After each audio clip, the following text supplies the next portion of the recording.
ನಮ್ಮ ದೇಹದಲ್ಲಿ ಇರ್ತಕ್ಕಂಥ ಮೂಳೆಗಳು ಎಲ್ಲ ಮೂಳೆಗಳು ಒಟ್ಟಿಗೆ ಬೆಳೆಯೋಲ್ಲ. ಒಂದೊಂದು ಮೂಳೆ ಒಂದೊಂದು ವಯಸ್ಸಲ್ಲಿ ಗಟ್ಟಿಯಾಗ್ತಾ ಹೋಗುತ್ತೆ.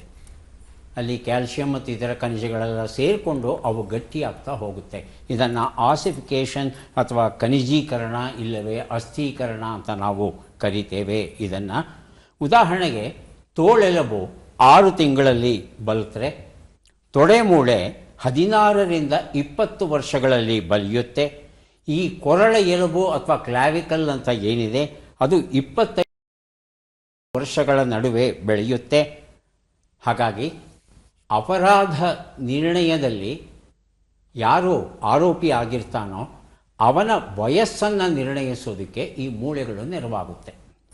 ಈಗ ಒಬ್ಬ ಹುಡುಗ ಅವನು 18 ವರ್ಷಕ್ಕಿಂತ ಕಡಿಮೆ ವಯಸ್ಸಿನವರಾದರೆ ಬಾಲಾಪರಾಧಿ ಆಗ್ತಾನೆ, ಹೆಚ್ಚಾದರೆ ಆತ ವಯಸ್ಕನ ವ್ಯಾಪ್ತಿಗೆ ಬರ್ತಾನೆ. ಅವನು ಹೇಳಿದ ಹುಟ್ಟಿದ ದಿನಾಂಕವನ್ನು ನಂಬಲಿಕ್ಕೆ ಸಾಧ್ಯ ಇಲ್ಲ.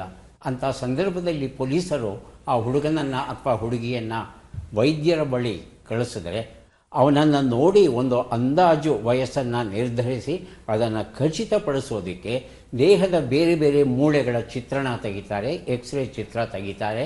ಅಲ್ಲಿ ಮೂಳೆ ಬಲ್ತಿದೆಯಾ ಇಲ್ವಾ ಅನ್ನೋದನ್ನು ನೋಡಿಕೊಂಡು ಎಷ್ಟು ವಯಸ್ಸು ಇರಬಹುದು ಈತನಿಗೆ ಅನ್ನೋ ಉತ್ತರವನ್ನು ಕೊಡ್ತಾರೆ ವೈದ್ಯರು.